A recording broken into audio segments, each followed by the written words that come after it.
José Borrell es una persona con una amplia trayectoria, fue 9 años secretario de Estado en España, en la época de Felipe González, le tocó organizar el sector tributario, reorganizarlo, fortalecerlo, particularmente el sector tributario. Nosotros estamos acá repensando cómo enfrentar los temas tributarios, porque durante años hemos tenido una sola manera de entenderlo, y es muy importante para esto tomar en cuenta la experiencia positiva y negativa que ha habido especialmente en Europa. José Borrell le ha tocado, además de ver el tema de España, ver el conjunto de los países de la OECD. Y para nosotros es muy importante conocer tanto la dimensión técnica, pero especialmente social y política, cómo se dan estos procesos, la resistencia que hay, las posibilidades que tienen, y eso nos puede ilustrar mucho en lo que viene por delante. Aquí en Chile va a haber una reforma tributaria en serio. Borrell tuvo la capacidad de escribir hace años atrás, en la década de los 90, una historia que era la historia de Chile, que se ha ido materializando tal y como él la relató en esos tiempos.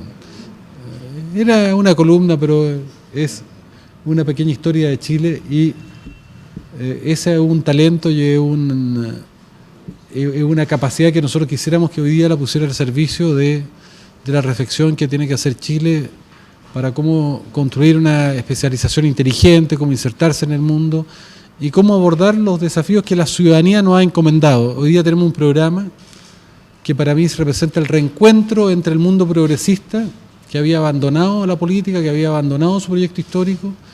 El programa Bachelet es justamente el reencuentro entre la política progresista, nosotros y la ciudadanía, y el compromiso justamente de llevar adelante una propuesta de cambio que lo interesante que tiene es que no viene de la política, ha sido impuesta desde la ciudadanía de abajo para arriba, y hoy día, tal vez como nunca, desde el año 90, Chile puede producir los cambios que el país demanda. Y justamente porque podemos producir esos cambios, los queremos hacer en discusión con la ciudadanía, con los intelectuales, pero también compartiendo experiencias como la de José Borrell.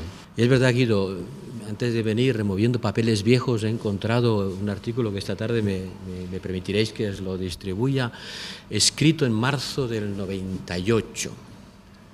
98, sí. En aquel momento el señor Lagos era o iba a ser candidato a la presidencia, y recuerdo haber escrito entonces algo que voy a repetir hoy: cómo en Chile se estaba llevando a la práctica un experimento neoliberal que consistía en convertir las necesidades básicas de la persona, fundamentalmente la sanidad y la educación, en puras mercancías, entregadas al mercado.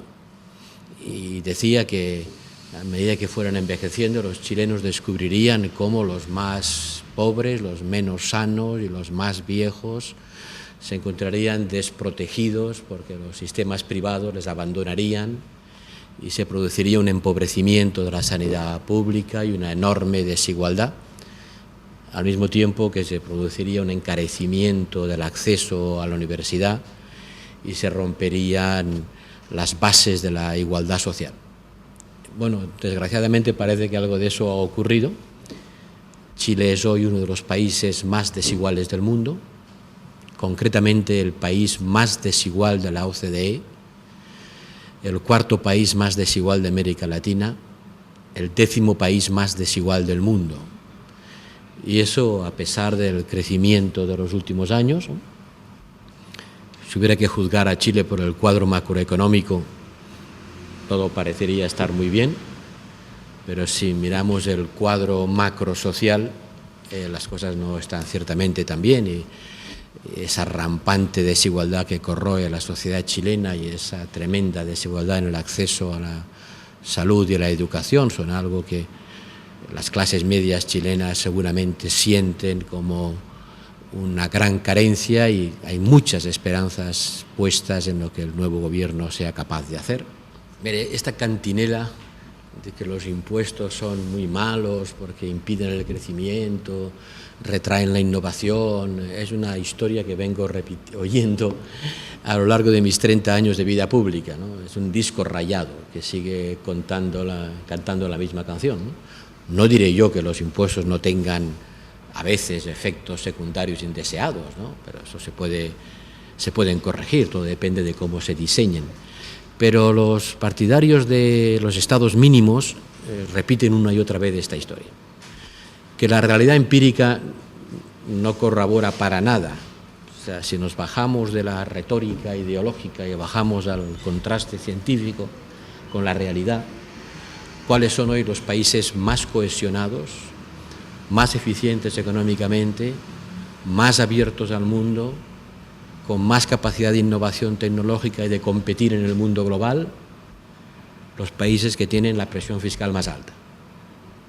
Suecia, Noruega, Finlandia, Dinamarca, países que están con presiones tributarias superiores al 50%.